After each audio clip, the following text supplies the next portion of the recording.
Queridos amigos y hermanos, es un gozo y una alegría volverles a saludar y darles la bienvenida a su programa, La Biblia te responde. En este programa, ustedes son los que participan activamente en el programa. Ustedes, nuestros oyentes, nuestros televidentes, son los que hacen el programa, ya que este programa consiste en responder a las inquietudes, a las preguntas, a las dudas que puedan tener sobre asuntos teológicos, bíblicos, espirituales, y estamos aquí para responderles con así está escrito, con la palabra de Dios. Así que en cualquier momento de esta programación, tú puedes llamar y hacer tu pregunta, participar, ya sea saliendo al aire con tu voz, o puedes mandar tus preguntas a través de los medios de comunicación, de las redes sociales, de texto, de cualquier manera aquí la recibiremos y trataremos de contestarte. Es un verdadero privilegio abrir el Santo Libro de Dios y sabemos que tiene poder la palabra de Dios para transformar nuestra vida. Por eso, antes de ir a nuestra primera pregunta en esta tarde, queremos invitar la presencia del Espíritu Santo. Vamos a tomar una pausa para orar juntos y que sea Dios quien nos enseñe a través de su palabra. Oremos.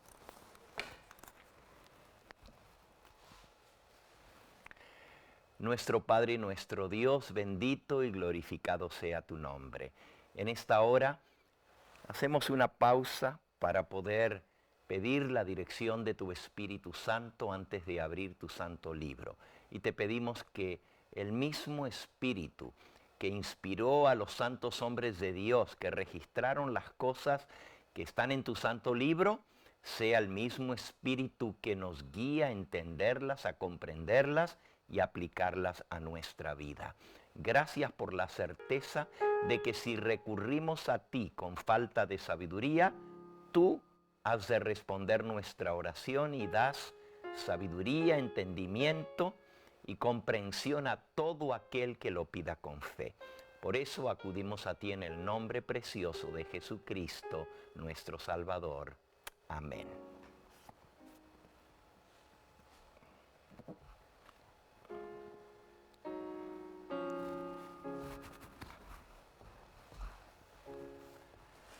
Muy bien, estamos listos para ir a ver nuestra primera pregunta. Recuerden, los teléfonos que aparecen en pantalla, ustedes pueden discar directamente y aquí serán respondidos en nuestros estudios. Antes de responder la primera pregunta, quiero recordarles que mañana, jueves, y luego el viernes y el sábado de esta semana, estaremos en la iglesia de Panorama City en el Valle de San Fernando, en la ciudad de Panorama. La dirección de la iglesia es 14445, es decir, 1 y luego 3 veces el número 4, 14445 de la Terravela Street en la ciudad de Panorama City. Este servidor estará dictando una serie titulada Última advertencia para un planeta en rebelión. Los juicios de Dios muy pronto se acercan y ya están sobre la tierra. Así que todos están cordialmente invitados a que nos acompañen en persona en el Valle de San Fernando, en la iglesia de Panorama. Mañana, jueves, a las 7 de la noche, el viernes a las 7 y el sábado durante todo el día. Será un placer para este servidor saludarles personalmente. Vamos entonces a nuestra primera pregunta. Esta primera pregunta nos escriben desde los medios de comunicación, desde YouTube, y es el hermano Isaac Zárate. Dice así: hola, muchas gracias por este programa de preguntas. Mi pregunta es esta: ¿Cuál es la palabra que se utiliza en el original hebreo en Mateo 19:9, traducida fornicación? ¿Es verdad que fornicación se utiliza para adulterio y toda clase de relaciones sexuales ilícitas fuera del matrimonio? Bueno, vamos a dar respuesta a la pregunta de nuestro hermano Isaac. Y en Mateo capítulo 19, por cierto, él menciona el original. El original de Mateo 19 está en el idioma griego. Y efectivamente, en el idioma griego, la palabra, vamos a leer primero el versículo y luego vamos a la palabra que él pregunta. Dice así, este es en el contexto del divorcio y un nuevo casamiento. Está permitido en la palabra de Dios y en palabra del Señor Jesús. Aquí dice que los fariseos se le acercaron al Señor Jesús para tentarlo y le dijeron, versículo 3, ¿es lícito al hombre divorciarse de su mujer por cualquier causa? Y Mateo 19:4 Jesús responde, ¿no habéis leído que el que los hizo al principio, varón y hembra, los hizo? Versículo 5, y dijo, por esto el hombre dejará a su padre y a su madre, se unirá a su mujer y los dos serán una sola carne. Versículo 6, así que ya no son más dos, sino una sola carne. Por tanto, lo que Dios juntó no lo separe el hombre. Aquí claramente pues nos da a entender de que Dios, la intención de Dios fue que el matrimonio sea para toda la vida y que no haya separación. Luego le preguntan, y sigue diciendo, le dijeron, ¿por qué pues mandó Moisés dar carta de divorcio y repudiarla? Y es cierto que Moisés, en el libro de Deuteronomio, en el capítulo 24, permite el divorcio. En el plan original de Dios no existía el divorcio, pero Moisés también fue inspirado por Dios. Entonces, en cierta manera, están tentando a Jesús. Si él decía, no se puede divorciar, estaría en contra de lo que dice Moisés. Y si se pone de acuerdo para decir que está bien lo que dijo Moisés, entonces, ¿dónde está lo que Dios dijo? Que ya no son más dos, sino una sola carne, lo que Dios juntó, no lo separe el hombre. Y miren cómo responde el Señor Jesús. Él dice, por la dureza, versículo 8, de vuestro corazón, Moisés os permitió repudiar o divorciarse de vuestras mujeres, mas al principio no fue así. Y yo os digo, y aquí viene la palabra autoritaria de Cristo en el versículo 9, y yo os digo que cualquiera que repudia a su mujer, salvo por causa de fornicación, y se casa con otra, adultera. Y el que se casa con la repudiada o divorciada, adultera. Aquí está el versículo que hace mención nuestro hermano, donde él dice qué palabra se usa en el idioma original traducido como fornicación. ¿Ok? Efectivamente, la palabra que se usa aquí en el griego es porneia. Jesús dice cualquiera que repudia a su mujer, o sea, que se divorcia, salvo por causa de porneia, y se casa con otra, adultera. Y el que se casa con la repudiada o divorciada, también adultera. Ahora noten que el tema y la manera como Jesús responde está hablando del divorcio y el recasamiento, porque él dice, cualquiera que se divorcia de su mujer, a menos que sea salvo por causa de porneia y se casa con otra adultera. Está hablando de volverse a casar. Y el que se casa con la repudiada adultera.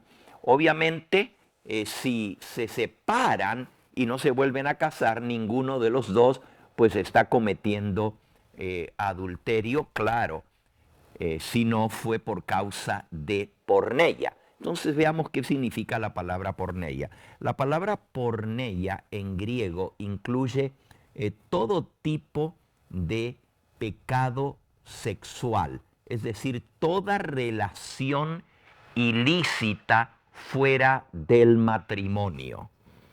Porque el matrimonio es entre dos, un hombre y una mujer, para toda la vida, y los dos son una sola carne. Al romper el vínculo matrimonial por causa de porneia, de un pecado sexual, de romper el voto de fidelidad que se hizo en el matrimonio, entonces, si la persona se casa y no fue porque el otro rompió el vínculo matrimonial por porneia, este adultera y también la persona de la cual se divorciaron, si se vuelve a casar, también comete fornicación.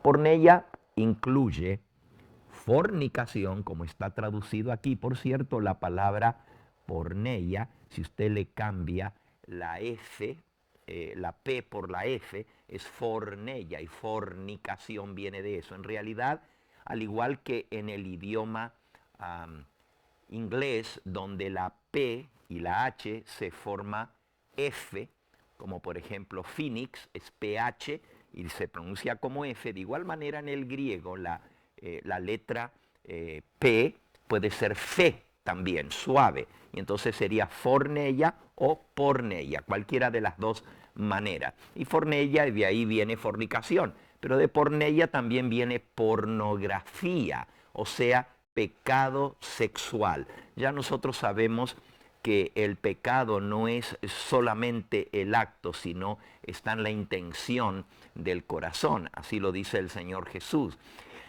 Y forneia o fornicación, sí, como dice nuestro hermano Zárate, incluye el adulterio, incluye la fornicación, incluye la deslealtad matrimonial fuera del matrimonio, incluye incluso los pecados sexuales de pornografía, de homosexualismo, lesbianismo, todo tipo de relación ilícita fuera del vínculo sagrado del matrimonio está considerado como pecado, y es la única salvedad que da el Señor Jesús para que una persona pueda divorciarse y ser libre. El inocente, el que no cometió el pecado, es libre para rehacer su vida con otra relación. Recuerden, muchos dicen, no, pero ahí dice que se puede divorciar, pero no dice que se puede casar.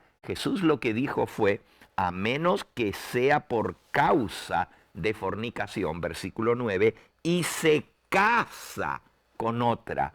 Noten, y se casa con otra adultera, y el que se casa con la repudiada también adultera. Es decir, si no hay una nueva relación de casamiento, no hay ningún tipo de adulterio ni fornicación, obviamente, solamente una separación. Pero en el caso de que fue por un pecado sexual lo que llevó al divorcio y a la separación, la persona que no cometió esa falta no está obligada a mantenerse toda la vida solo o sola si la otra persona fue la que falló. Puede volverse a casar según la palabra del Señor Jesús. Espero que esto haya respondido a la pregunta de nuestro hermano. Y vamos ahora a dar lugar a alguna pregunta en vivo. Tenemos al hermano Víctor Moreno, que nos llama desde Los Ángeles, California. Bienvenido, hermano Víctor. Es un gusto saludarle y darle participación en este su programa La Biblia te responde. Adelante con su pregunta, hermano Moreno. Sí, hermano Gambetta, yo lo sigo mucho por televisión, pero voy a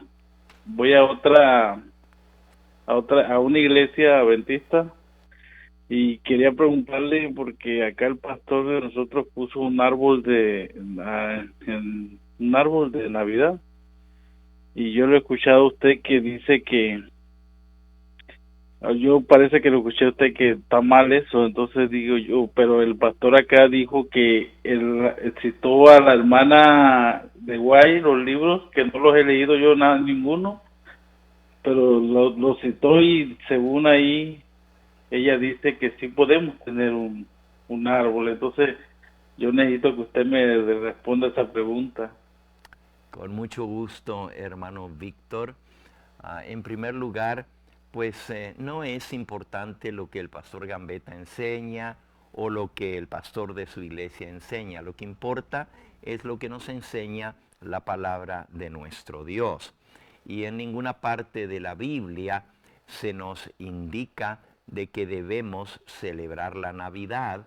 En ningún lugar de la Biblia nos dice cuándo fue la fecha cuando Cristo nació, y sabemos que no fue un 25 de diciembre porque pues los testimonios de las escrituras claramente nos dicen de que cuando Jesús nació los pastores estaban cuidando los rebaños, y en Belén, en el mes de diciembre, si hubiera nacido un 25 de diciembre, pues no estuvieran fuera cuidando las ovejitas en pleno invierno con nieve, ya que cae nieve en esa zona de Palestina en los meses de invierno.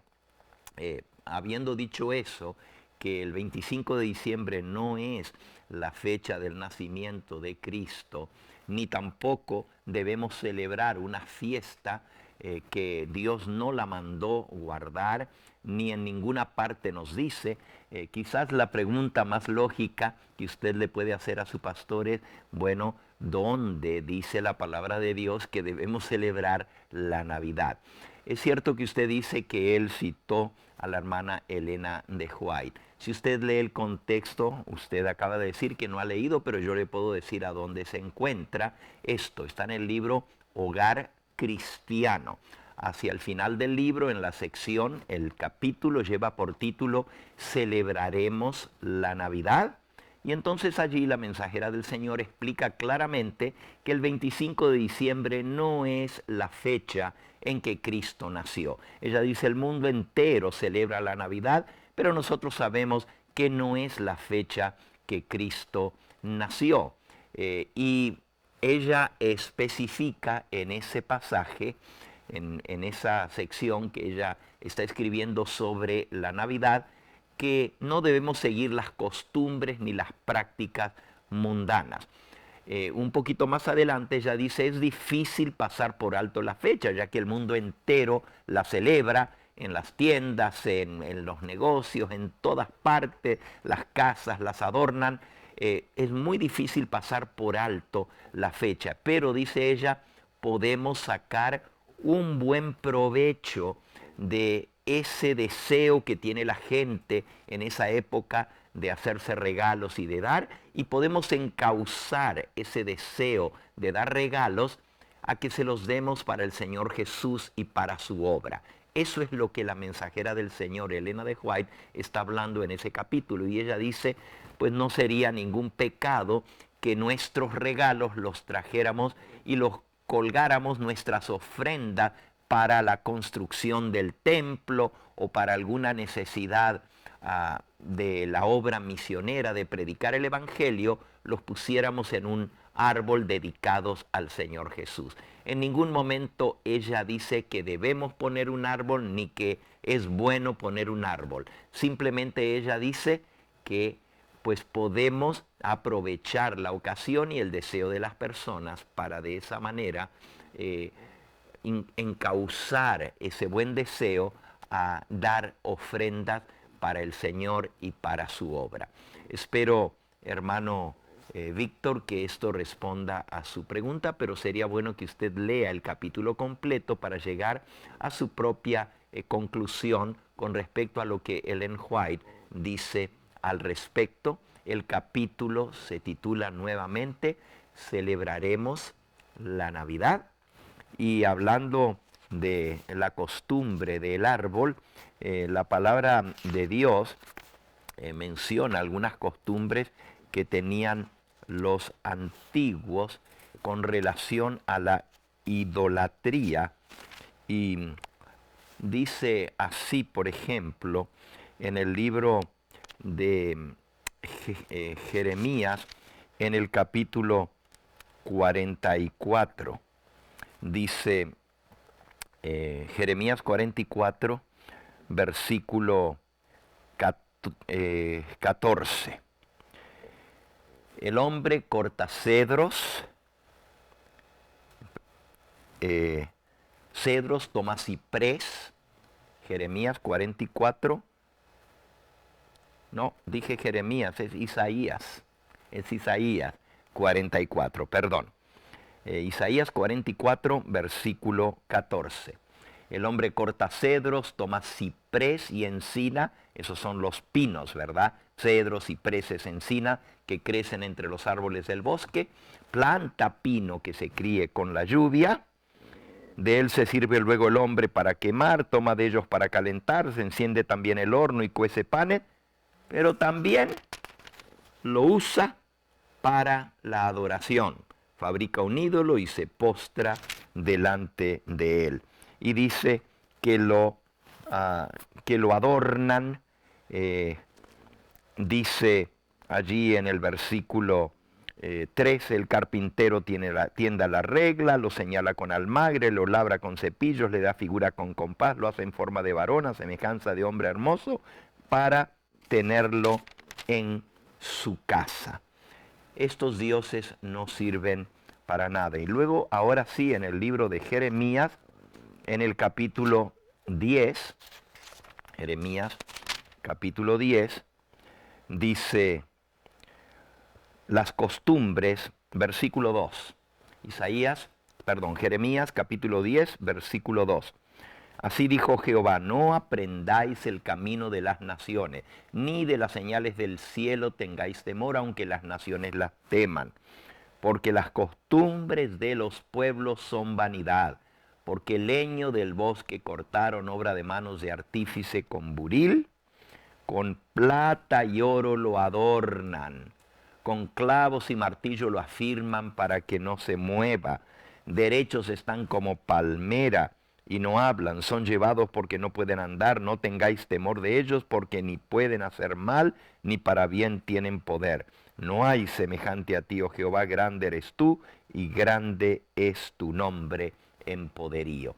Así que aquí está comparando las costumbres de la idolatría de las naciones paganas y diciendo que no debemos seguir esas costumbres. Y dentro de esas costumbres, pues era celebrar la fiesta al dios Tamuz, el dios babilónico, que nace un 25 de diciembre, y no es casualidad de que hoy en día se celebre la Navidad el 25 de diciembre. Era una fiesta pagana que se incorporó dentro del cristianismo por la Iglesia Católica Romana, y a través de eso se pasó a todo el mundo cristiano. Y hoy en día pues parece muy simpático apartar un día para celebrar el nacimiento de Jesús. Pero repito, la palabra de Dios no nos da la fecha de su nacimiento ni nos pide que lo guardemos.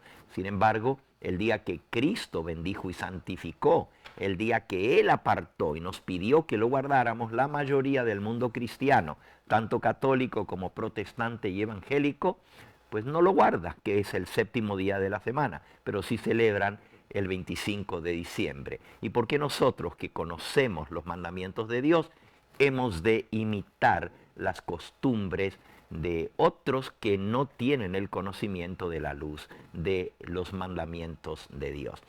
Bueno, espero, hermano Moreno, que esto le haya respondido a su pregunta. Tenemos desde Los Ángeles en línea a la hermana María. Bienvenida, hermana María, es un gusto y una alegría saludarle en esta hora. Adelante con su pregunta. Bien.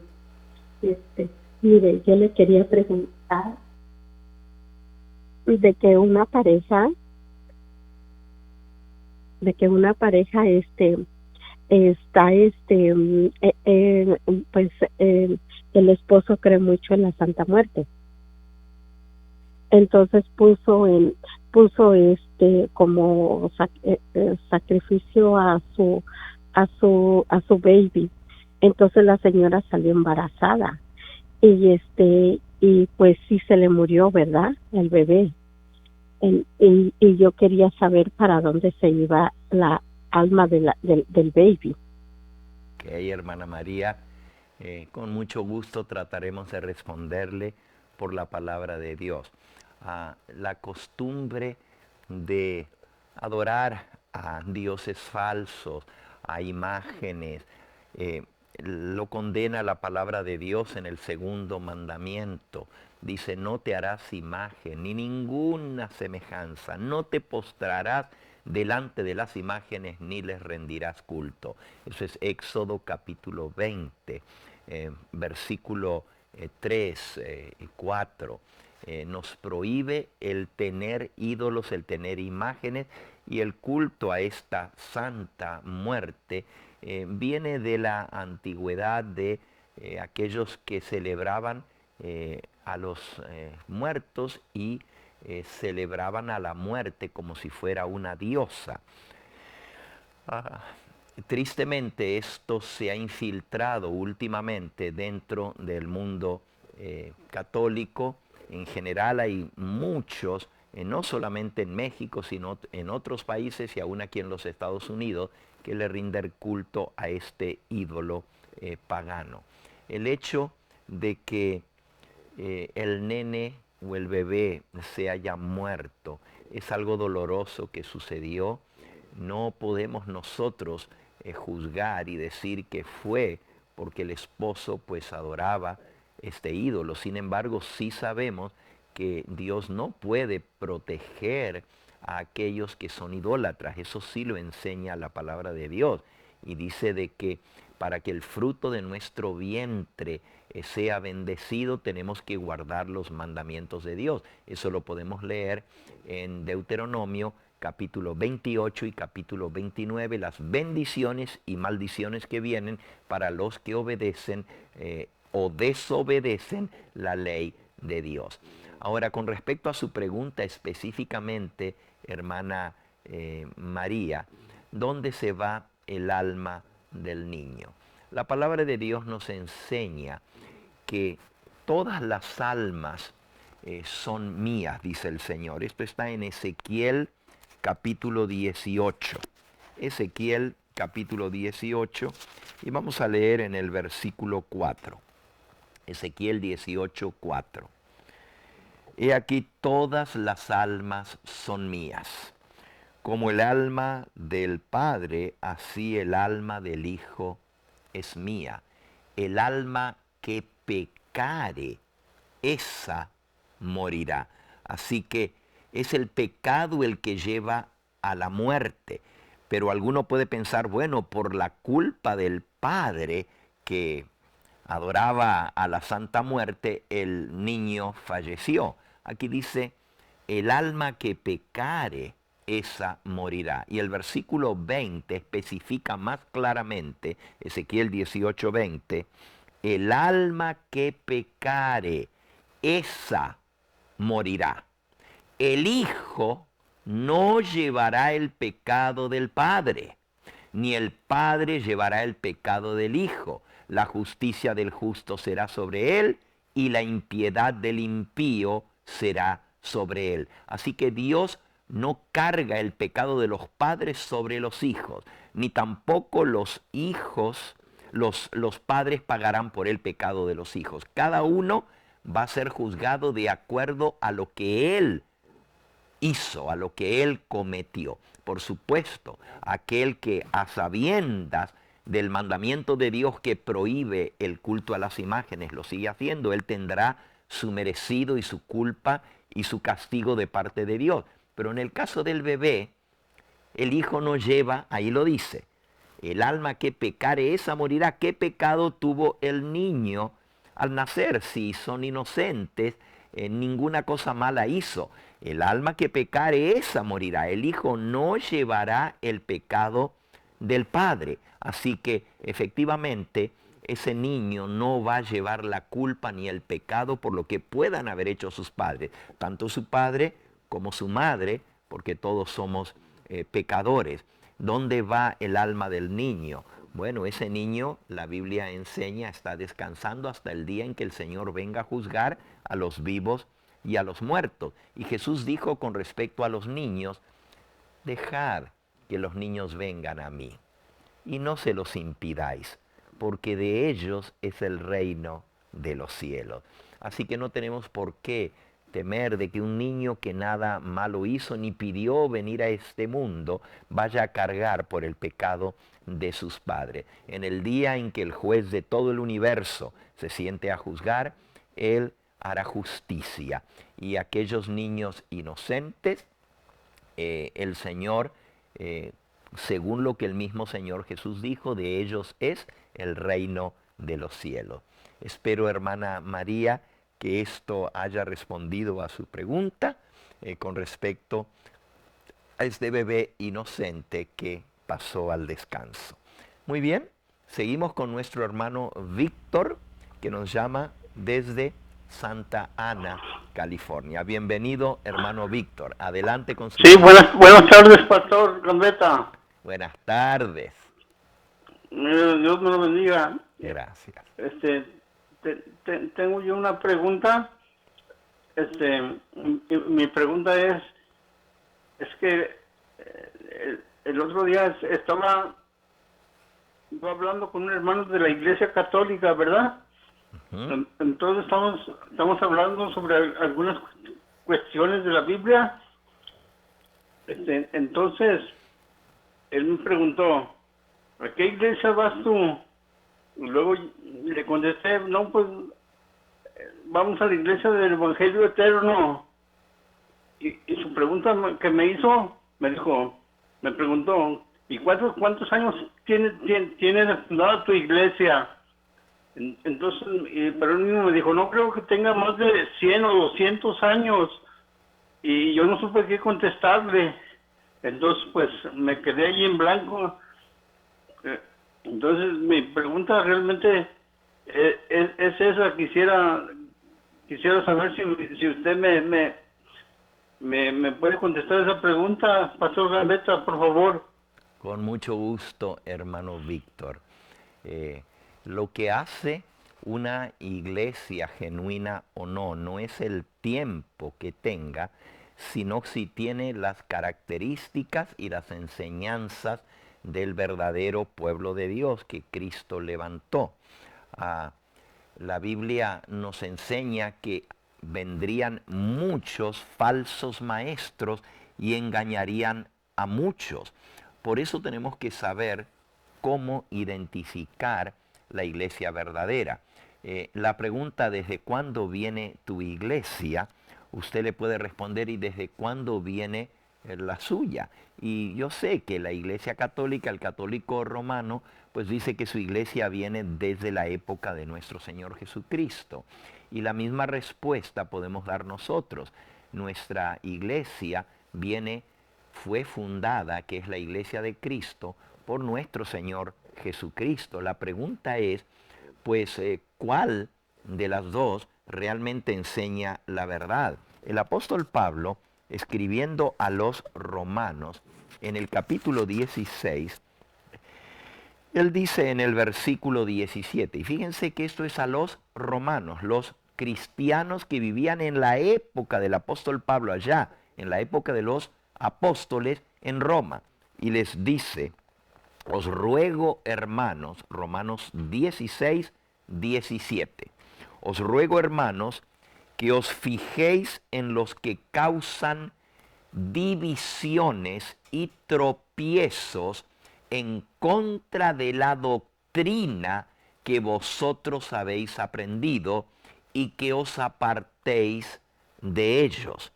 Versículo 18, porque tales personas no sirven a nuestro Señor Jesucristo, sino a sus propios vientres, y con suaves palabras y lisonjas engañan los corazones de los ingenuos. Así que ya en la época del apóstol Pablo en Roma había personas que estaban engañando con suaves palabras y lisonjas los corazones de los ingenuos. Es decir, la pregunta es, bueno, la iglesia a la cual tú perteneces puede venir desde la época de nuestro Señor Jesucristo, desde la época de los apóstoles, pero puede venir de aquellos que engañan. Fijémonos otra vez en el versículo 17 que acabamos de leer, que ya en Roma, en la época del apóstol San Pablo, había personas que causaban divisiones y tropiezos en contra de la doctrina que vosotros habéis aprendido. Entonces, ¿cómo podemos saber si vienen de los engañadores o si vienen de aquellos que enseñan la verdad? Bueno, hay que ver la doctrina que los apóstoles enseñaron. Por eso el apóstol Pablo mismo, escribiendo a Timoteo, le dice que no debemos apartarnos de la doctrina que enseñaron los apóstoles. Dice Primera de Timoteo capítulo 6 y versículo 3. Si alguno, Primera de Timoteo 6, versículo 3, si alguno enseña otra cosa y no se conforma a las sanas palabras de nuestro Señor Jesucristo y a la doctrina que es conforme a la piedad.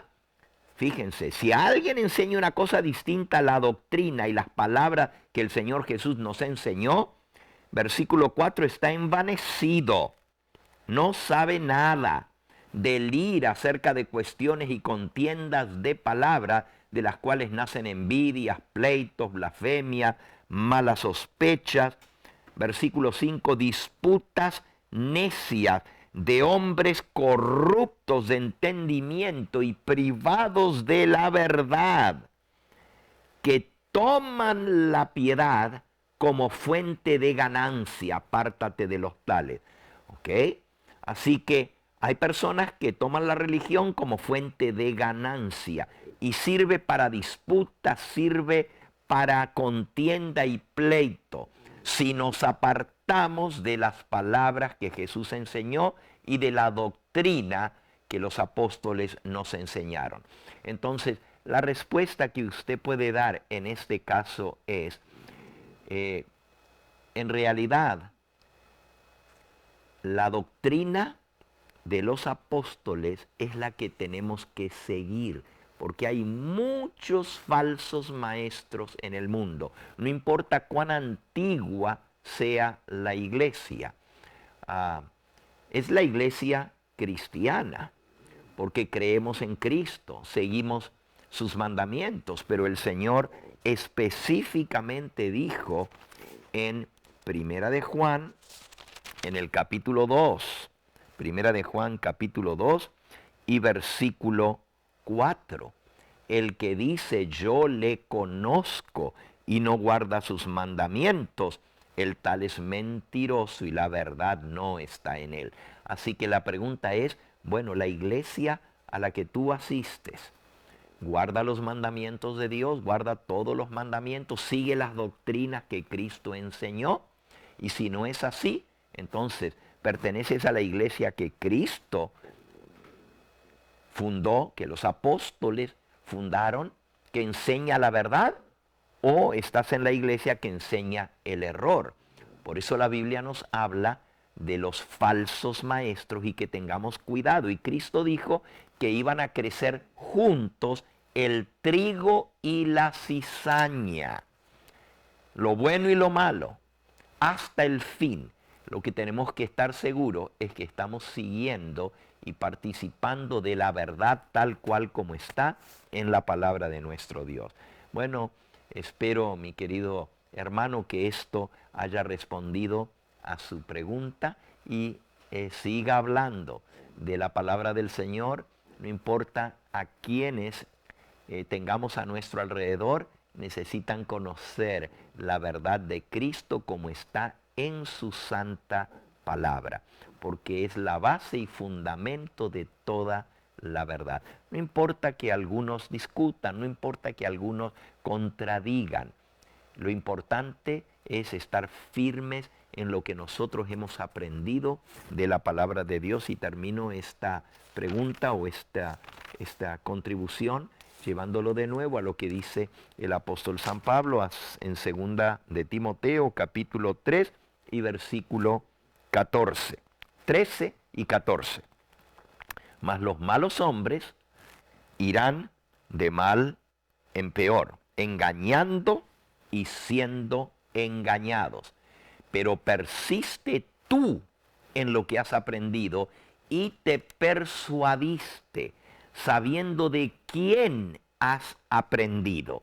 No del pastor Gambetta, de un maestro, ni de un sacerdote, sino el apóstol Pablo dice, sabiendo de quién lo aprendiste. Versículo 15, que desde la niñez has conocido las sagradas escrituras, las cuales te pueden hacer sabio para la salvación por la fe que es en Cristo Jesús. Así que nuestra base tiene que ser las sagradas escrituras. Muy bien, seguimos con otra pregunta. El hermano Porfirio, quien nos llama también desde Los Ángeles. Bienvenido, hermano Porfirio. Adelante con su pregunta. Sí, Dios le bendiga. Gracias, hermano. Tengo una pregunta. La vez pasada encendí la tele y se estaba predicando. Y oí que decía que en el cielo ya había comenzado el juicio. Entonces lo agarré ya terminando la palabra que usted estaba diciendo y luego empezó a leer el libro de Elena de White. Entonces no oí un capítulo de la Biblia, hermano, que rectifique lo que usted dijo. Entonces yo quería escucharlo nuevamente porque, como le digo, ya estaba avanzada la prédica cuando yo escuché lo que usted decía, que ya había comenzado el juicio, que está comenzando ya el juicio en el cielo. Entonces esa es mi pregunta. Gracias, hermano Porfirio. Un tema sumamente importante. La palabra de Dios nos dice que Dios iba a tener un mensaje que iba a ser proclamado a toda nación, tribu, lengua y pueblo. Apocalipsis capítulo 14 nos dice en el versículo 6 y 7. Y vi volar por en medio del cielo a otro ángel que tenía el evangelio eterno, para predicarlo a los moradores de la tierra, a toda nación, tribu, lengua y pueblo, diciendo a gran voz: temed a Dios y dadle gloria, porque la hora de su juicio ha llegado. Y adorad a aquel que hizo el cielo y la tierra, el mar y las fuentes de las aguas. Así que Dios, a través del símbolo de un ángel que vuela por en medio del cielo y trae el evangelio eterno para predicarlo a todos los moradores de la tierra, dice que este mensaje iba a ser: temed a Dios y dadle gloria, porque la hora de su juicio ha llegado. Es decir, llegaría el momento, y este es en nuestros días, cuando Dios enviaría a toda nación, tribu, lengua y pueblo un mensaje tan directo y solemne, anunciando la hora del juicio de Dios ha llegado. Y si Dios dice que este mensaje se iba a dar a toda nación, tribu, lengua y pueblo, es que tiene que haber una hora para el comienzo del juicio de Dios. Note que no dice, hermano Porfirio, temed a Dios y darle gloria, porque la hora de su juicio vendrá en el futuro. Dice, la hora de su juicio ha llegado. Y si este mensaje había de ser proclamado, pues claro que la palabra de Dios nos indica que el juicio tiene que realizarse, el juicio en el cual se decide el destino eterno de las personas, tiene que realizarse antes que Jesús venga, porque cuando Él viene en las nubes del cielo, ya Él trae su galardón o su recompensa consigo para darle a cada uno según sea su obra. Él viene a hacer ya el juicio en el cual Él va a dar su recompensa. Por ejemplo, allí mismo en Apocalipsis capítulo 22 dice el versículo 11, versículo 12. He aquí, dice Cristo, Apocalipsis 22, 12, yo vengo pronto y mi galardón conmigo para recompensar a cada uno según sea su obra. Cuando Él viene, dice Jesús, todavía no ha venido cuando él dice esto, pero dice, aquí vengo pronto, y mi galardón conmigo para recompensar a cada uno según sea su obra. Así que cuando él viene, él ya trae su recompensa, ya trae su galardón, ya trae el pago. A unos, pues salvación, vida eterna, y a los otros, condenación. Y cuando el Señor Jesús aparece en las nubes del cielo, ya los muertos en Cristo están juzgados y van a resucitar primero. Eso lo dice Primera de Tesalonicenses, capítulo 4 y versículo 16. Primera de Tesalonicenses 4, 16. Dice, porque el Señor mismo, con voz de mando, con voz de arcángel y con trompeta de Dios descenderá del cielo, y los muertos en Cristo resucitarán primero. 17. Luego nosotros, los que vivimos, los que hayamos quedado, seremos arrebatados juntamente con ellos en las nubes para recibir al Señor en el aire, y así estaremos siempre con el Señor. Así que efectivamente, cuando el Señor viene en las nubes, los muertos en Cristo van a resucitar, y nosotros, los que vivimos, seremos arrebatados junto con ellos en las nubes a recibir al Señor en el aire. Es decir, cuando Él viene, Él ya viene a dar su recompensa, Él viene a llevarnos con Él. Por eso el juicio tiene que ser hecho antes de eso, y la Biblia nos señala cuál iba a ser la fecha en que iba a iniciar ese juicio previo a la venida del Señor. Es decir, cuando Él aparece, Él ya trae su recompensa, Él ya viene a resucitar a los muertos, a transformarnos a los vivos, a llevarnos con Él, y los impíos van a ser destruidos por el resplandor de su venida. Así nos dice el mismo Señor Jesucristo en San Mateo, en el capítulo 24. Dice el versículo 30, entonces aparecerá la señal del Hijo del Hombre en el cielo, y entonces se lamentarán todas las tribus de la tierra, y verán al Hijo del Hombre viniendo sobre las nubes del cielo con poder y gran gloria. Y enviará sus ángeles con gran voz de trompeta, y juntarán a sus escogidos desde los cuatro vientos, desde un extremo del cielo hasta el otro. Así que cuando Él viene, Él recoge a sus hijos de todas partes para llevarnos con Él. Pero también dice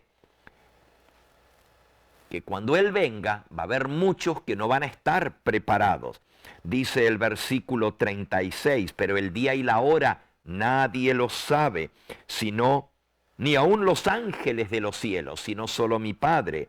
Mas como en los días de Noé, versículo 37, así será en la venida del Hijo del Hombre. Porque como en los días antes del diluvio estaban comiendo y bebiendo, casándose y dándose en casamiento, hasta el día en que no entró en el arca. 39, y no entendieron hasta que vino el diluvio y se los llevó a todos, así será también la venida del Hijo del Hombre. Así que cuando Cristo viene, va a ser como en el diluvio, los va a tomar por sorpresa y los va a destruir, así como en los días de Noé. Quiere decir que los redimidos, los que estemos preparados, seremos arrebatados en las nubes a recibir al Señor en el aire, y los demás serán destruidos en la venida del Señor. Por eso Él viene a ejecutar juicio, pero el juicio previo que determina quiénes serán redimidos y quiénes serán destruidos sucede antes de que Él aparezca. Y terminando este comentario, claro, es todo un sermón que estábamos predicando con toda la base bíblica para esto. En el libro del profeta Daniel es donde se nos marca la hora del juicio de Dios. Daniel capítulo 7 nos habla en una secuencia profética, nos va mostrando todo lo que va sucediendo en la historia, y nos habla acerca de un poder que iba a surgir. Dice que este poder, al cual el profeta Daniel le llama el cuerno pequeño, Daniel capítulo 7 y versículo 8, mientras yo contemplaba los cuernos, he aquí que otro cuerno pequeño salía entre ellos, delante de él fueron arrancados 3 cuernos de los primeros. Y he aquí que este cuerno tenía ojos como de hombre y una boca que hablaba grandes cosas. Solo le puedo explicar por el tiempo que este cuerno representa aquel que habla grandes cosas contra Dios. Daniel 7, 25. Hablará palabras contra el Dios Altísimo. Es un poder blasfemo contra Dios que tiene que surgir antes de que Cristo aparezca en esta tierra, y pensará en cambiar los tiempos y la ley. Este poder va a estar en esta tierra justo antes que Cristo venga, y va a ser contemporáneo el cuerno pequeño al juicio en el cielo. Si volvemos otra vez al capítulo 7 ahí mismo, pero ahora en el versículo 9. Estaba yo mirando hasta que fueron puestos tronos, y se sentó un anciano de día, cuyo vestido era blanco como la nieve y el pelo de su cabeza como lana limpia. Su trono llama de fuego y las ruedas del mismo fuego ardiente. Versículo 10. Un río de fuego procedía y salía de delante de él. Millares de millares le servían, millones de millones asistían delante de él. El juez se sentó y los libros fueron abiertos. Ahí está el juicio, donde se abren los libros del cielo y el juez se sienta a hacer el juicio. Pero esto es contemporáneo con la obra de este poder que se pone en el lugar de Dios y habla palabras contra Dios, de este poder que cambia los tiempos y la ley de Dios aquí en la tierra. Porque el versículo 11 dice, yo miraba a causa del sonido de las grandes palabras que hablaba el cuerno. Así que Daniel fue impresionado mientras el juicio se estaba haciendo en el cielo, las grandes palabras que hablaba el cuerno. El cuerno es un símbolo para un poder que se levanta contra el Dios del cielo y que persiguió a los santos del Altísimo. Versículo 21. Yo veía que este cuerno hacía guerra contra los santos y los vencía. Fíjense, 7:21. Yo veía que este cuerno hacía guerra contra los santos y los vencía. Ahora el 22. Hasta que vino el anciano de días y se dio el juicio a los santos del Altísimo, y llegó el tiempo y los santos recibieron el reino. Así que este cuerno persigue a los santos del Altísimo y los vence hasta que viene el anciano de días, el que se sienta a hacer el juicio, y el juicio se dicta a favor de los santos del Altísimo, y llega el tiempo y los santos reciben el reino. Y sobre ese cuerno pequeño, que también el libro de Apocalipsis le llama la bestia, y el apóstol Juan le llama el anticristo, que va a gobernar en esta tierra haciéndose adorar como si fuera Dios, dice el versículo 25, y hablará palabras contra el Altísimo, y a los santos del Altísimo quebrantará, al pueblo de Dios perseguirá, y pensará en cambiar los tiempos y la ley, y serán entregados en su mano hasta tiempo, tiempos y medio tiempo. Pero, versículo 26, se sentará el juez y le quitarán su dominio para que sea destruido y arruinado hasta el fin, y que el reino y el dominio y la majestad de los reinos debajo de todo el cielo se ha dado al pueblo de los santos del Altísimo, cuyo reino es reino eterno, y todos los dominios le servirán y le obedecerán. Así que aquí el cuerno pequeño es contemporáneo con el juicio en el cielo, hasta que el juez le quite el dominio al anticristo, a la bestia, al cuerno pequeño, que se atrevió aún a cambiar la santa ley de Dios.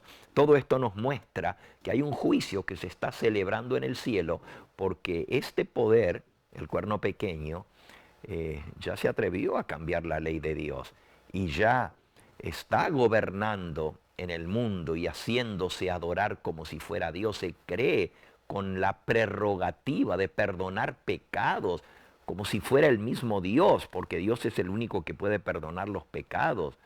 Este poder se cree con el derecho de cambiar la ley de Dios. En realidad la cambió los mandamientos de Dios. El primer mandamiento que dice no tendrás otros dioses delante de mí, y el segundo mandamiento que dice no te harás imágenes ni te postrarás, fue eliminado del catecismo. Y el cuarto mandamiento que dice acuérdate del día de reposo, el santo sábado, para santificarlo, se colocó en lugar de ese santificar las fiestas. Todo esto lo hizo este poder, y este poder que habla palabras contra Dios, es decir, se cree como si fuera el mismo Dios y se hace adorar como si fuera Dios. Este poder que cambió la ley de Dios es contemporáneo con el juicio.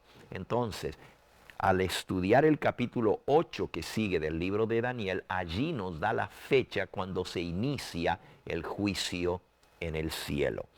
No tenemos tiempo en este momento de estudiarlo, pero le animo a que usted baje o vea en YouTube el tema La hora de su juicio ha llegado, para entender esta profecía de Daniel capítulo 8. La profecía está en el versículo,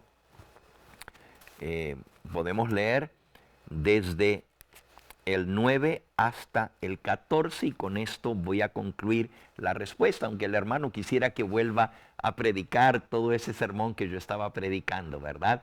Pero por lo menos le he contestado bastante para que entendamos que hay un juicio previo a la venida del Señor.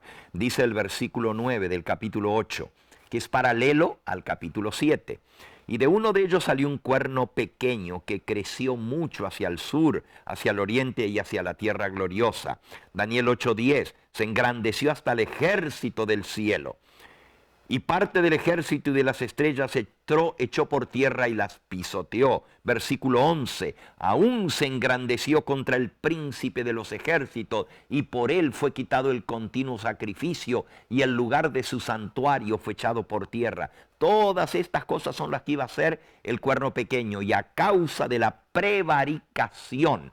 La palabra prevaricación quiere decir enseñar al pueblo a apartarse, a desviarse de la santa ley de Dios. Y a causa de la prevaricación le fue entregado el ejército junto con el continuo sacrificio, y echó por tierra la verdad, e hizo cuanto quiso y prosperó. Versículo 13, entonces oía un santo que hablaba, y otro santo preguntó a aquel que hablaba: ¿hasta cuándo durará la visión del continuo sacrificio y la prevaricación asoladora, entregando el santuario y el ejército para ser pisoteados?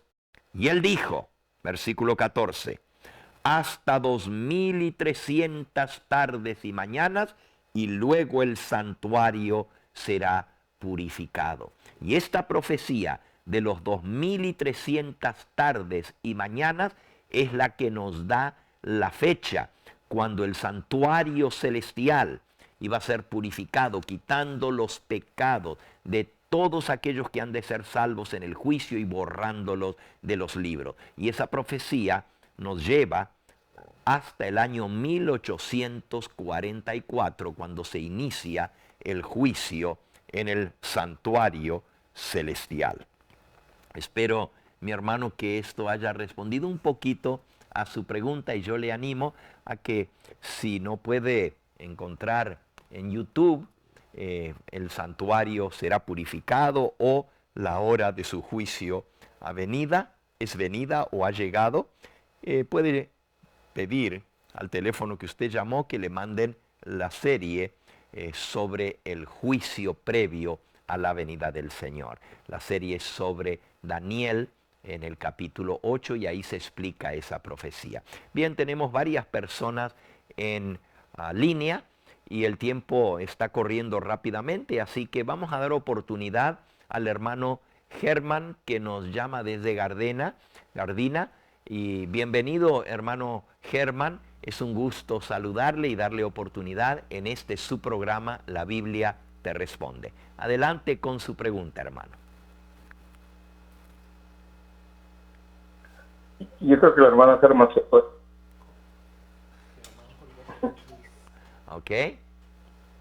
Seguimos entonces con el hermano Luis González, que nos llama desde Texas. Bienvenido, hermano Luis, ¿está en línea?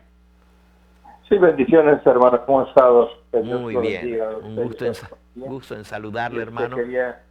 Adelante, gracias, quería hacer una pregunta sobre Elena de White.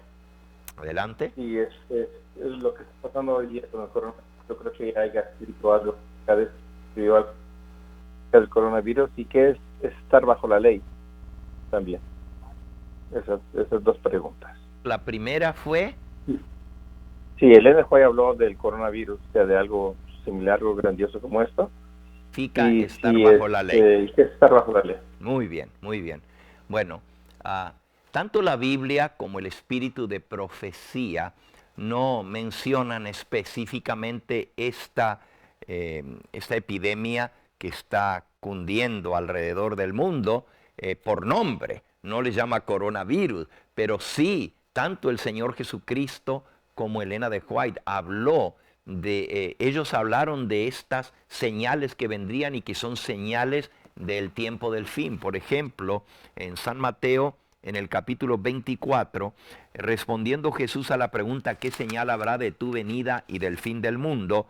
Él respondió, se levantará nación contra nación, Mateo 24, 7, y reino contra reino, y habrá pestes y hambres y terremotos en diferentes lugares. Fíjense, habrá pestes. La palabra pestes, de ahí viene la palabra pestilencia. Son estas pandemias. Y esto, Elena de White también habló específicamente sobre esto en muchos de sus escritos, tanto en el libro Eventos de los Últimos Días, en el capítulo 2, donde habla señales de la venida de Cristo. Ella habla cómo se iban a multiplicar estas señales y que vendrían todo tipo de enfermedades. Y también lo encontramos en la página 647 del Conflicto de los Siglos, y dice así: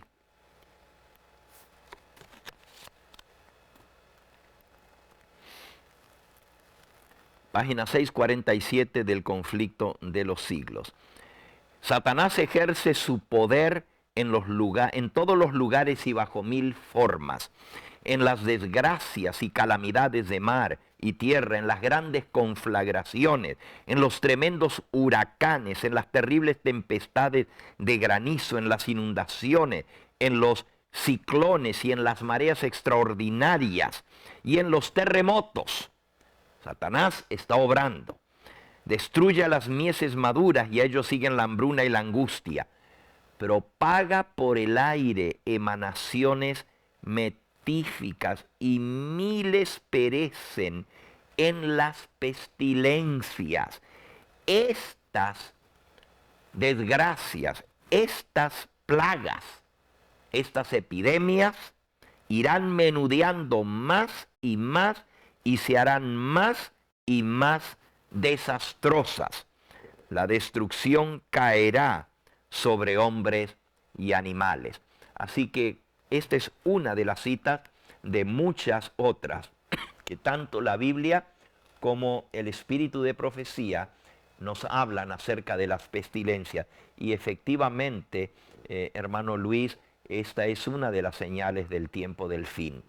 No debemos dudar ni un momento de que sea así, porque cumple lo que el Señor Jesús habló que vendría en este tiempo del fin. Bien, su segunda pregunta tiene que ver con el texto de Romanos capítulo 6 y versículo 14, donde dice que no estamos bajo la ley, sino bajo la gracia.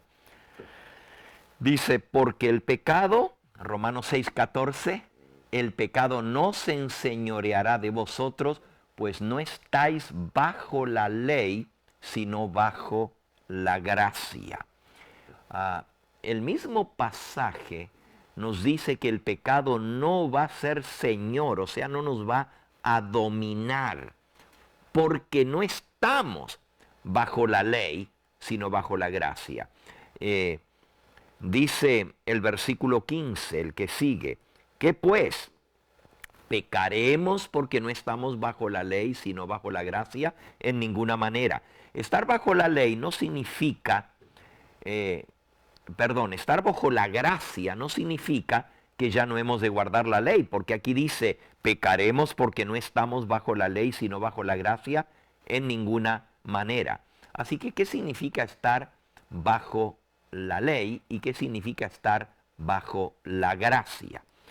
Una persona que está bajo la ley es que la ley lo señala, la ley lo declara culpable, la ley lo condena. Pero en Cristo Él nos perdona y ya no estamos condenados por la ley. Ahora somos salvos por la gracia.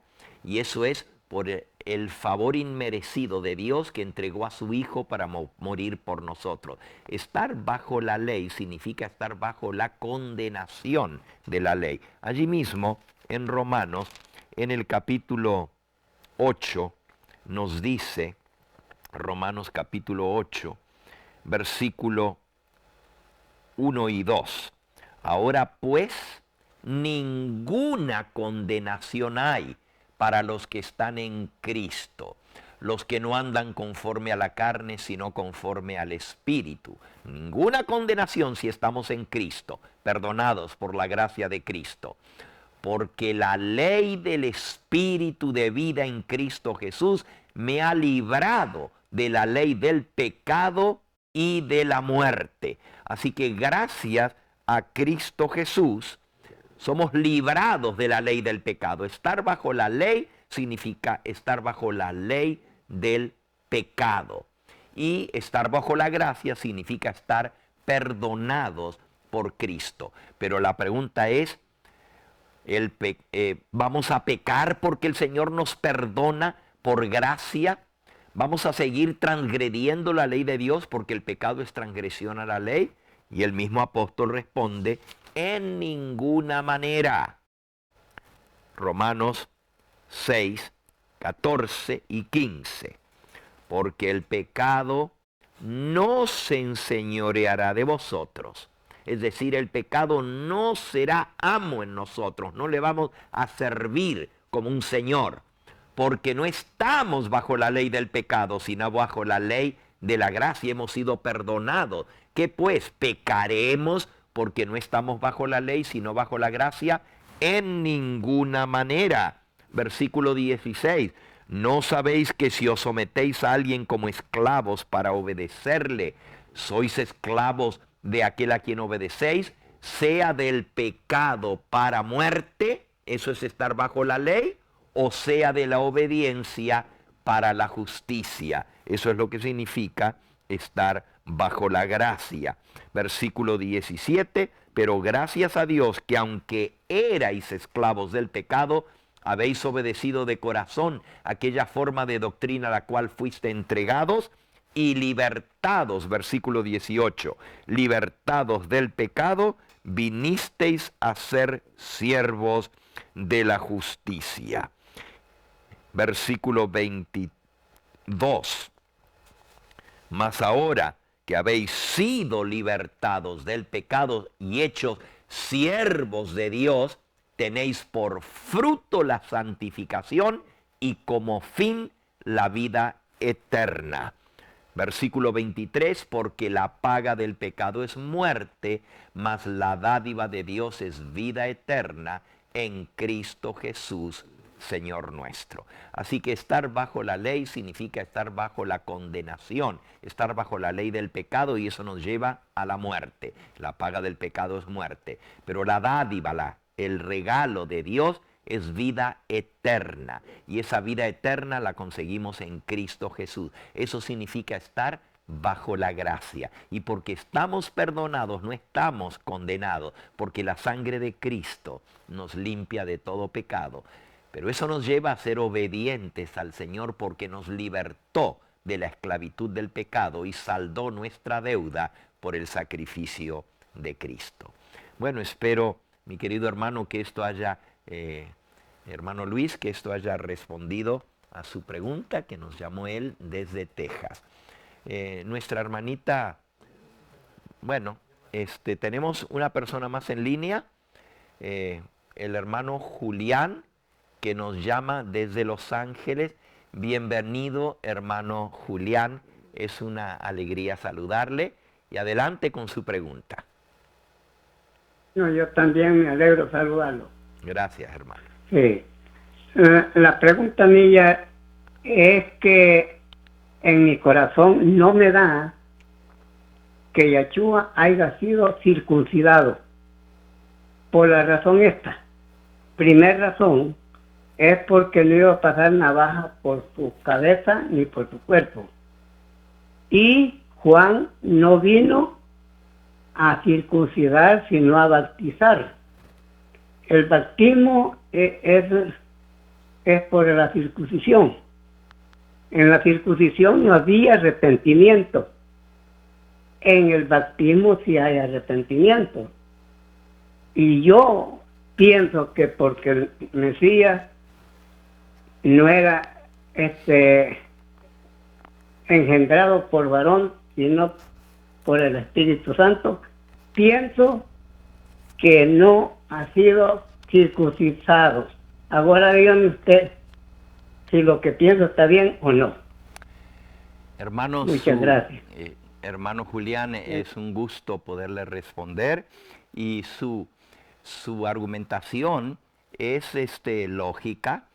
Si Cristo pues no tenía pecado, ¿por qué habría de ser bautizado? Sin embargo, él sí se bautizó y también se circuncidó, porque la Biblia lo dice y nosotros lo aceptamos, porque él vino a cumplir lo que estaba establecido en la ley.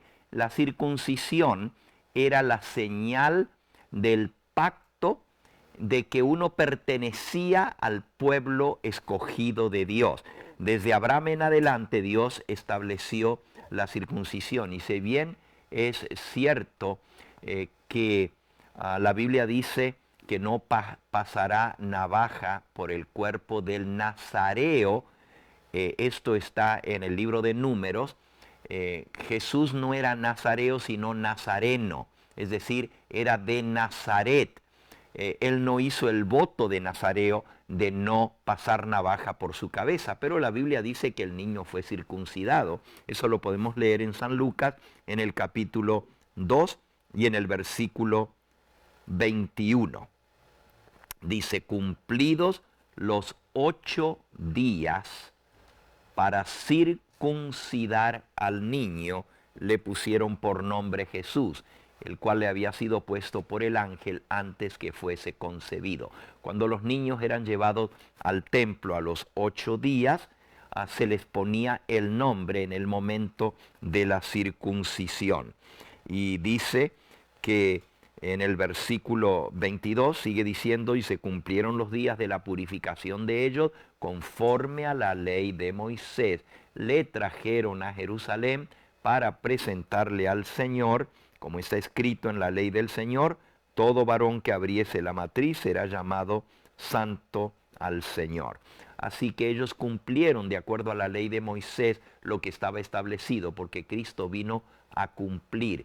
Y si bien desde su muerte en adelante el nuevo símbolo de pertenecer al pueblo de Dios es el bautismo, que tomó el lugar de la circuncisión, todavía Jesús estaba bajo el periodo del pacto que no había sido ratificado, sino que éste se ratifica con su sangre. Y el cambio se hace después de que Él derramó su sangre por nosotros en la cruz del Calvario. Desde allí en adelante, el bautismo, si bien Juan traía bautismo de arrepentimiento, él enseñó el bautismo, pero todavía los que se bautizaban eran circuncidados al 8º día, si eran judíos, porque seguían lo que estaba establecido en la ley de Moisés. Eso caduca con la muerte de Cristo en la cruz del Calvario.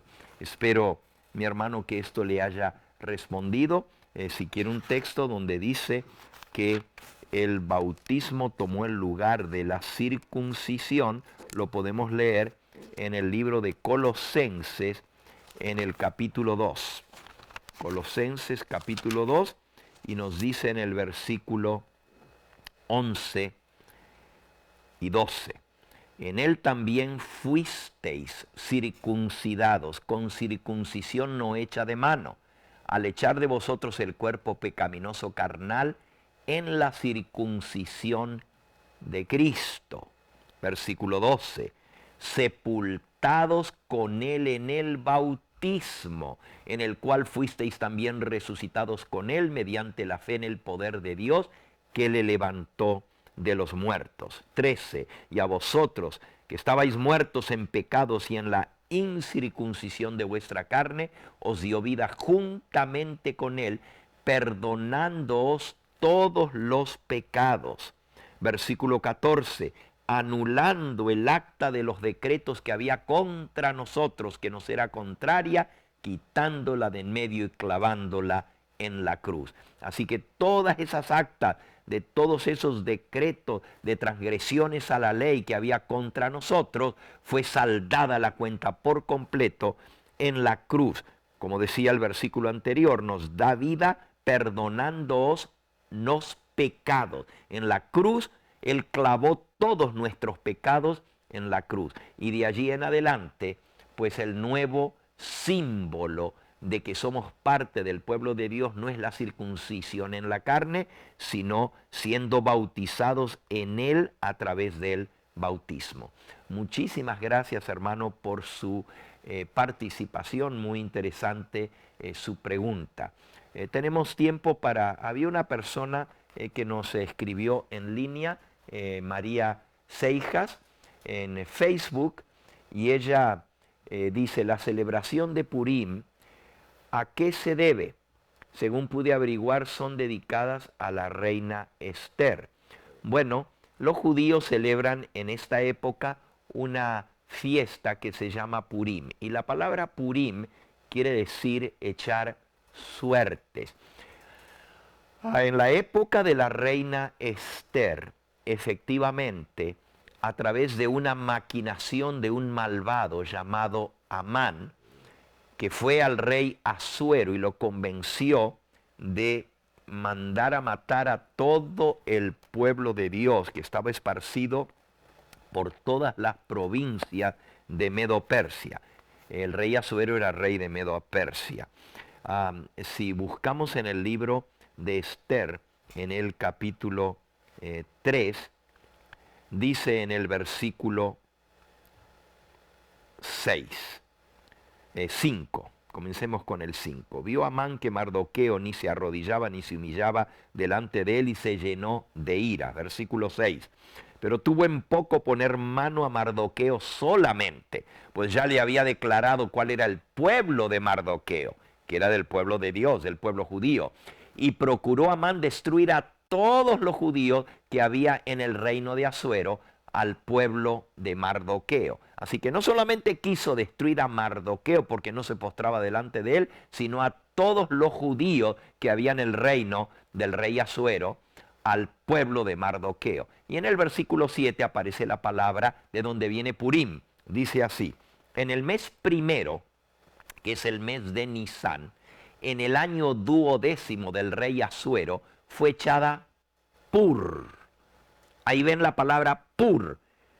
Pur, de ahí viene Purim. Pur es el singular, suerte, y en plural es Purim, suertes. Esto es la suerte delante de Amán. Suerte para cada día y cada mes del año, y salió en el mes 12º, que es el mes de Adar. Así que esta suerte que cayó fue, lo hizo a través de la astrología, echó suertes como hacen los paganos, los que adoran a los astros y creen en las fechas para cada día y cada mes del año, y en la suerte que él tiró salió en el mes 12º, del calendario hebreo. Y entonces dice en el versículo 8, dijo Amán al rey Asuero: hay un pueblo esparcido y distribuido entre los pueblos de todas las provincias de tu reino, sus leyes son diferentes de las de todo el pueblo, no guardan las leyes del rey, y al rey nada le beneficia el dejarlos vivir. Si le place al rey, versículo 9, decrete que sean destruidos, y yo pesaré 10,000 talentos de plata a los que manejan la hacienda para que sean traídos a los tesoros del rey. Estas suertes o pur que fueron echadas fue la fecha en que escogió Amán para destruir a los judíos. Y el rey Asuero pues se dejó embaucar por este hombre malvado y le dio el anillo, dice el versículo 10, el rey se quitó el anillo de su mano y lo dio a Amán, hijo de Amadata Agageo, enemigo de los judíos, y le dijo, la plata que tú ofreces sea para ti, asimismo el pueblo, para que hagas de él lo que bien te pareciere. Y de esta manera, Amán hizo pasar un decreto para matar a todos los judíos. Cuando llega la fecha establecida en la suerte pur que él tiró, porque se tiraron suertes purim, iba a ser el día en que todos los judíos iban a ser exterminados. Pero gracias a la intervención de Dios y a través de la reina Esther, que desenmascaró a Amán, en lugar de ser la destrucción de los judíos, fue la salvación y la liberación del pueblo de Dios. Ni un judío perdió la vida, porque si bien la ley de Medo-Persia no podía ser retractada, el rey dio la orden que los judíos se podían defender, y de esa manera ninguno se atrevió a echarles mano, porque el rey les había dado la orden de defenderse para que nadie los mate. Y de esa manera vino la gran liberación. Los judíos celebran hasta el día de hoy esa fecha de Purim, y la celebran en esta época, recordando la gran liberación que Dios trajo en la época de la reina Esther. Pero nosotros sabemos que viene otra vez algo similar para el pueblo de Dios, y Dios va a actuar nuevamente. En el libro Profetas y Reyes, en la página 444, les voy a leer lo que la sierva de Dios dice con respecto a esto que pasó en los días de la reina Esther. Profetas y Reyes, página 444, dice así: los momentos penosos que vivió el pueblo de Dios en tiempos de Esther, cuando se echaron suertes Purim y cayó la suerte y iban a destruir al pueblo de Dios, hubo un decreto de muerte para destruir a todos los hijos de Dios que estaban diseminados por todas partes del reino. Dice ella, los momentos penosos que vivió el pueblo de Dios en tiempos de Esther no caracterizan solo esa época. El revelador, Juan, al mirar a través de los siglos hasta el tiempo del fin, declaró, y esto es Apocalipsis 12, 17. Apocalipsis 12, 17. Entonces el dragón se airó contra la mujer y se fue a hacer guerra contra el resto de la descendencia de ella, los que guardan los mandamientos de Dios y tienen el testimonio de Jesucristo. Otra vez el diablo va a hacer guerra contra el remanente de la descendencia de la mujer, que es la iglesia, los que guardan los mandamientos de Dios y tienen el testimonio de Jesucristo. Sigue diciendo, algunos de los que viven hoy en la tierra verán cumplirse estas palabras. El mismo espíritu que en siglos pasados indujo a los hombres a perseguir a la iglesia verdadera, los inducirá en el futuro a seguir una conducta similar para con aquellos que se mantienen leales a Dios. Ahora mismo se están haciendo preparativos para este último gran conflicto. Y sigue diciendo el espíritu de profecía, el decreto que se promulgará finalmente contra el pueblo remanente de Dios será muy semejante al que promulgó Asuero contra los judíos. Hoy los enemigos de la verdadera iglesia ven en el grupo que observa los mandamientos de Dios ven en el grupo que observa los mandamientos de Dios y tiene el testimonio de Jesucristo, ven en aquellos que guardan el santo sábado un Mardoqueo a la puerta. La reverencia que el pueblo de Dios manifiesta hacia su ley es una reprensión constante para aquellos que han desechado el temor del Señor y pisotean su santo sábado. Y ahora miren cómo termina esta cita. Los días de la reina Esther volverán a suceder. Satanás despertará indignación contra la minoría que se niega a aceptar las costumbres y tradiciones populares. Hombres encumbrados y célebres se unirán con los inicuos y los viles para concertarse contra el pueblo de Dios. Las riquezas, el genio y la educación se combinarán para cubrirlo de oprobio, de desprecio al pueblo que guarda los mandamientos de Dios. Gobernantes y ministros y miembros de las iglesias, llenos de un espíritu perseguidor, conspirarán contra ellos. De viva voz y por la pluma, mediante jactancias, amenazas y el ridículo, procurarán destruir su fe. Por calumnias y apelando a la ira, algunos despertarán las pasiones del pueblo. No pudiendo presentar una, así dicen las Escrituras, contra los que defienden el reposo bíblico el sábado, recurrirán a decretos opresivos para suplir la falta, es decir, leyes que obliguen a guardar el domingo. A fin de obtener popularidad y apoyo, los legisladores cederán a la demanda por leyes dominicales. Pero los que temen a Dios no pueden aceptar una institución que viola uno de los mandamientos de Dios, uno de los preceptos del Decálogo. En este campo de batalla se peleará el último gran conflicto en la controversia entre la verdad y el error. Y no se nos deja en duda en cuanto al resultado. Hoy, como en los días de la reina Esther y de Mardoqueo, el Señor vindicará su verdad y a su pueblo. Así que Purim, que significa suertes, otra vez se va a echar suertes contra el pueblo de Dios. Otra vez vamos a ser declarados dignos de muerte por violar el mandamiento de los hombres que obligue a guardar el domingo en respeto a nosotros por la santa ley de Dios que nos manda a guardar el santo sábado. Pero otra vez Dios va a intervenir. Y ese mismo momento, cuando el decreto de muerte va a entrar en vigencia, el Dios del cielo otra vez va a intervenir para librar a su pueblo. Y ahí celebraremos la verdadera Purim, la liberación del pueblo de Dios. Espero, mi hermana Sijas, que esto haya respondido a el origen de Purim y lo que esto significa y su aplicación para este tiempo del fin.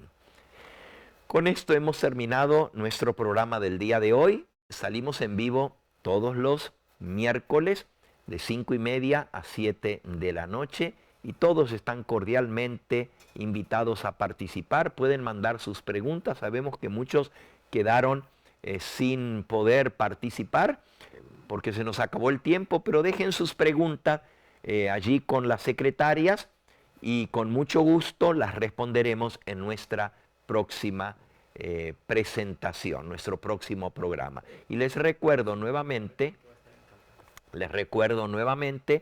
que esta semana, mañana jueves, viernes y sábado, estaremos en la Iglesia del Evangelio Eterno en Los Ángeles, California, en la calle Trinity, número 3522, esquina con la calle 36. Trinity 22, allí cerquita de la calle Central, entre la Central y la San Pedro, está la iglesia en la calle Trinity, y este servidor estará dictando una serie de conferencias sumamente interesante, los 7 engaños de Satanás.